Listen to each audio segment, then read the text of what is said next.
यहाँ योरिश तातार के अफसाने से पासबा मिल गए काबे को सनम खाने से।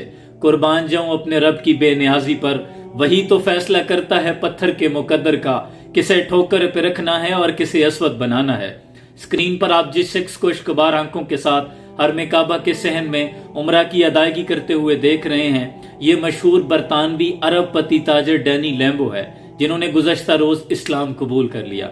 डैनी लैम्बो किसी काम के सिलसिले से सऊदी अरेबिया आए थे, लेकिन कहते हैं कि वहां से कोई शख्स मुझे मक्का ले गया। वहां दिलो दिमाग की दुनिया बदल गई और मेरे इस रूहानी सफर का आगाज हुआ। कुर्बान जाऊं उस रब की बेनियाजी पर कि डैनी लैम्बो जब बरतानिया से निकले होंगे, सीना ईमान से खाली था।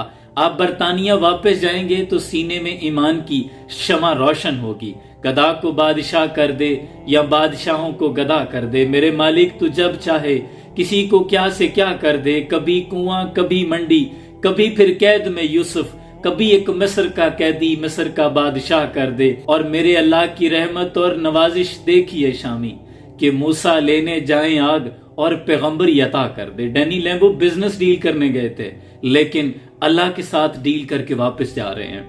इसमें एक और बहुत नुक्ता है। कुरान की आयत का मफहूम है कि कुछ लोग होते हैं जिन्हें अल्लाह घसीट के अपनी तरफ ले आता है। ऐसा क्या हुआ कि रातों रात या कुछ ही लम्हों में डैनी लैम्बो की जिंदगी बदल गई। सीने में अल्लाह ने कायनात की सबसे कीमती चीज ईमान डाल दिया। ऐसा कौन सा अमल था जो अल्लाह को महबूब था? बुजुर्ग कहते हैं कि पुत्र, ये वो लोग हैं जिनकी जिंदगियों में कोई ना कोई ऐसा अमल जरूर होता है जो अल्लाह का महबूब अमल होता है। इंसानियत से मोहब्बत हो सकती है, सच्चाई हो सकती है, या कोई एक ऐसी हक की जुस्तजू हो सकती है जो उनके सीने में पहले से मौजूद होती है।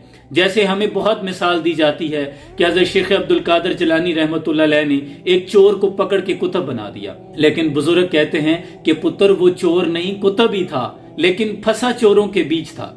यानी वो इंसान के अंदर जुस्तजू तो होती है, हक की तलाश तो होती है, लेकिन उस पर पर्दे होते हैं। वो इंसान इस दुनिया की रंगीनियों में महव होता है, इस तरफ आता नहीं। उसका कोई ना कोई अमल ऐसा जरूर होता है जो अल्लाह को पसंद होता है। एक नेक अमल इंसान की जिंदगी बदल सकता है। जैसे बनी इसराइल की फहाशा औरत का वाकया है कि उसने प्यासे कुत्ते को पानी पिलाया था और अल्लाह ने उसे जन्नत अता कर दी। तो ऐसे लोगों में कुछ ना कुछ जरूर होता है। यानी अल्लाह हिदायत बगैर मांगे किसी को नहीं देता, क्योंकि अगर अल्लाह खुद हिदायत दे फिर तो दीन में जबर हो गया। और अल्लाह फरमाता है ला इकराह फिद्दीन, दीन में जबर नहीं। लेकिन ये लोग वो होते हैं जिनके दिलों में पहले से जुस्तजू होती है। इनका कोई ना कोई ऐसा अमल जरूर होता है जो अल्लाह को पसंद होता है। ऐसे लोगों को अल्लाह घसीट कर अपनी तरफ ले जाता है, दुनिया की रंगीनियों से निकाल लेता है। हम तो माइल बकरम हैं, कोई साइल ही नहीं, राह दिखलाएं किसी को राह रवे मंजिल ही नहीं। वो तो कहता है कोई मेरी तरफ चल के आए, मैं दौड़ के आता हूँ। उसकी रहमत हर वक्त मुंतज़िर है। अल्लाह करीम से दुआ है कि अल्लाह डैनी लैम्बो को इस्लाम पर इस्तिकामत अता फरमाए और हमें भी सही मानों में इस्लाम की पैरवी करने की तौफीक अता फरमाए। सलाम पहुंचे।